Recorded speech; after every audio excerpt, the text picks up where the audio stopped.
Hello guys, welcome back my YouTube channel. ये देखो हमारे यहाँ यहाँ पे पूजा हो रही है। उस सुहाग लहसुन कटियाँ बोलते हैं ना, उसको खिला रहे हैं संकटियाँ माता की जय। अभी आपके यहाँ सौंदर्य जो कुछ भी बोलती हैं, यहाँ पे 14 महिला बुलाई हुई थी।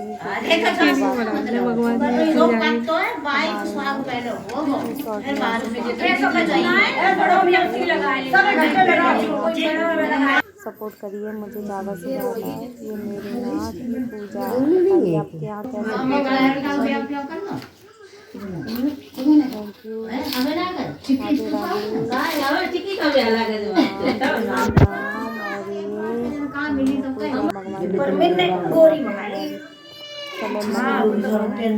कलर लगाते हैं, उसके बाद ये स्वाद का सामान रखा होता है, इसे माता जी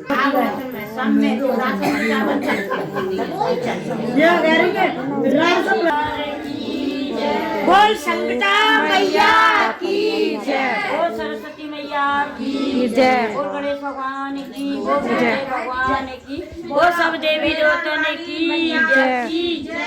एक जवान बेटा था, उसका नाम था रामनाथ। वह जीविका के लिए पंडित चला गया था। पुत्र के विदेश चले जाने के बाद बूढ़ी माँ बहुत ही चिंतित एवं दुखी रहा करती थी। उसकी पुत्र वधू से प्राय नित्य खरी खोटी बातें सुनाया करती थी।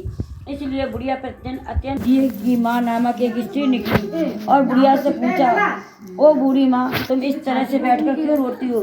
तुम अपना दुख मुझसे कहो, मैं तुम्हारे दुख को दूर करने का भरसक प्रयास करूंगी। बुढ़िया ने उस स्त्री से ऐसे प्रश्न सुनकर उसका उत्तर नहीं दिया और उसी तरह बैठकर रोती ही रही। दिए की माँ द्वारा बार बार एक प्रश्न दोहराए जाने के बाद बुढ़िया झुंझला कर बोली, तुम मुझसे बारंबार ऐसा क्यों पूछ रही हो? क्या सचमुच ही तुम मेरा दुख दूर कर सकोगी? बुढ़िया की बात सुनकर दिए की माँ ने उसे उत्तर दिया, मैं अवश्य ही तुम्हारे दुखों को दूर करने का प्रयास करूंगी।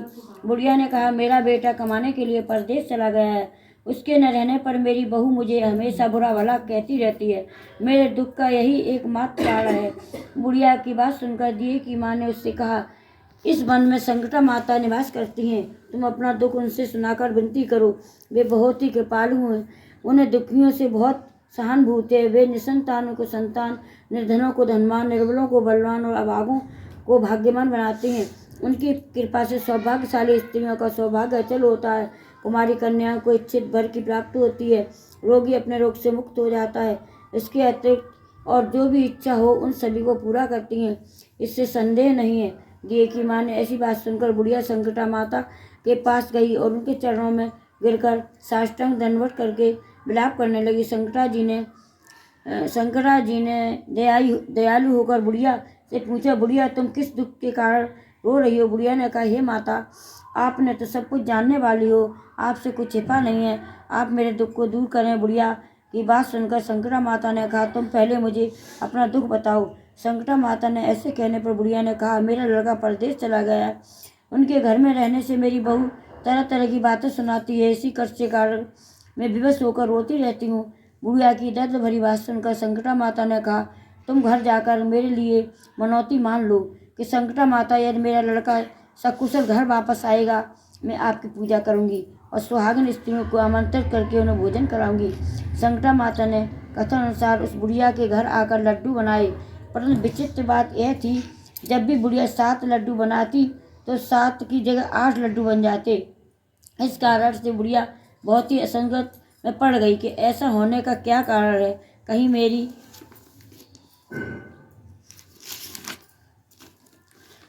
मेरी गलती से गिनती करने में तो भूल नहीं हो रही है, अथवा आप 8 लड्डू बन जाने का कोई अन्य कारण है। उसी समय वृद्ध स्त्री के भेष में माता संकटा प्रकट हुई और बुढ़िया से कहा, क्यों बुढ़िया, आज तुम्हारे यहाँ कोई उत्सव है क्या?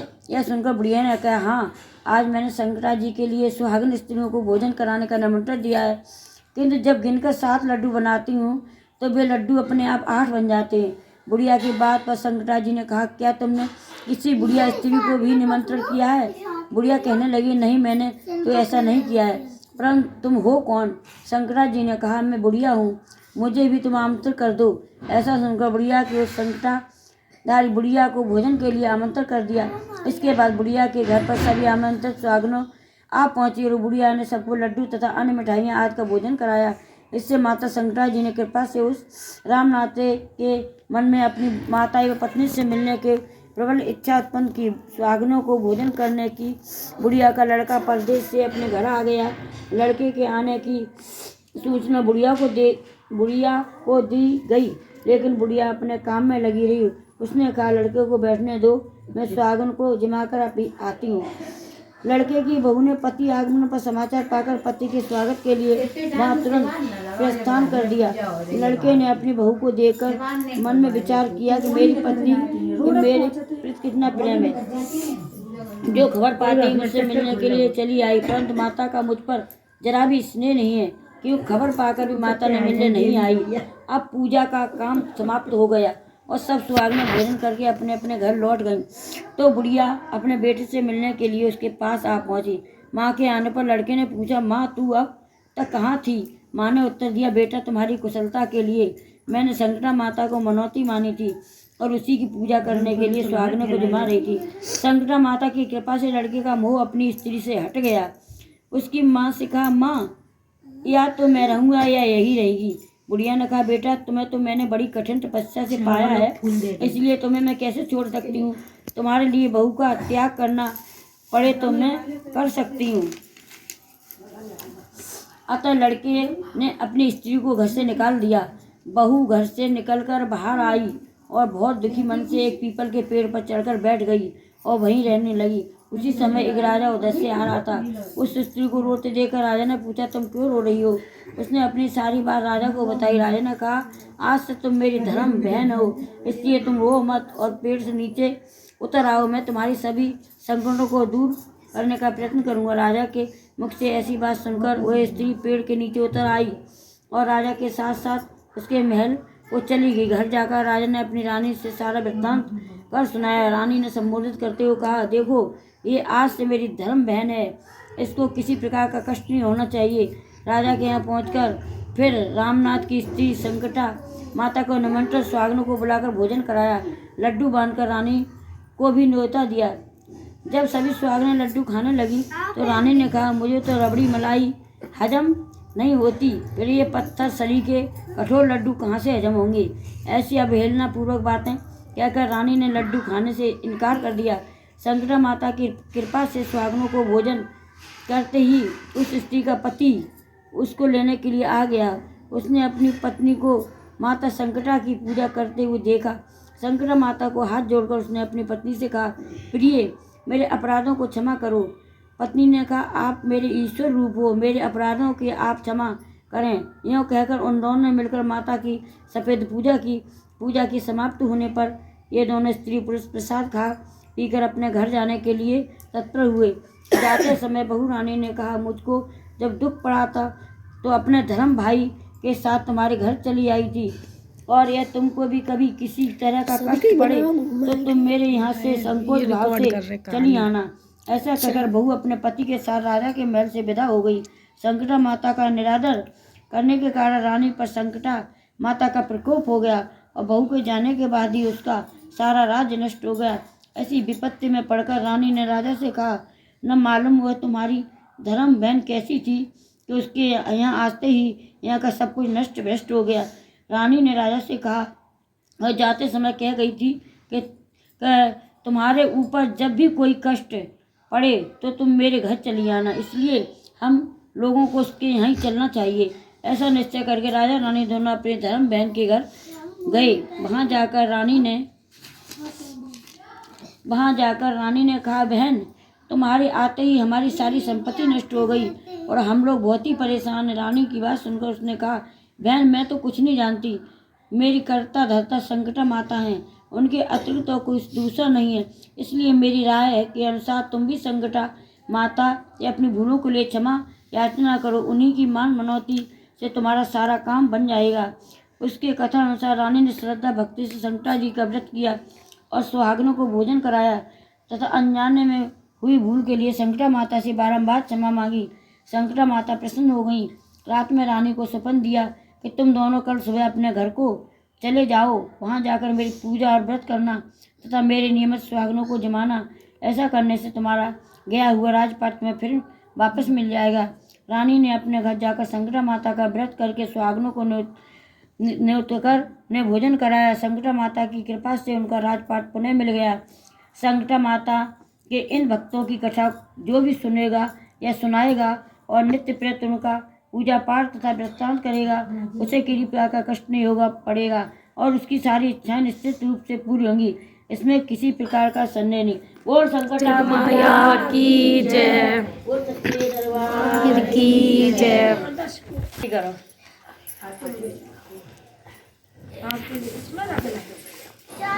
दूर करो।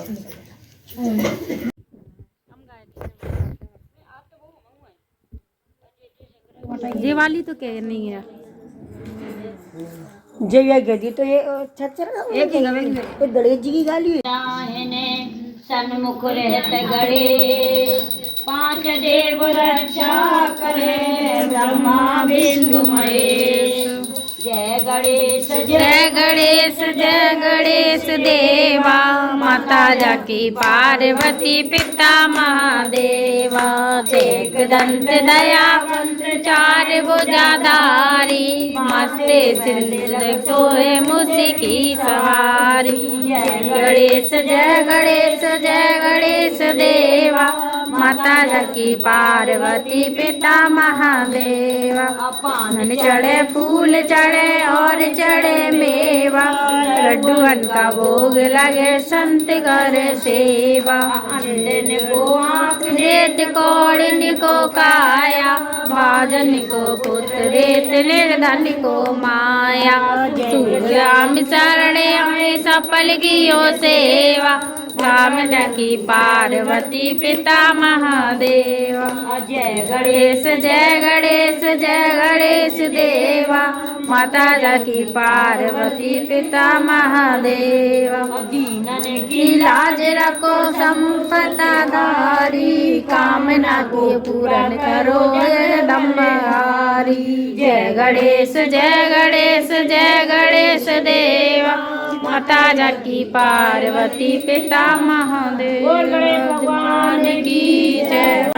आरती तेरी शरण कमल तेरी, ओ संकटा रानी नहीं करो समान जगदाता, सुर नर मुनि सब तेरी।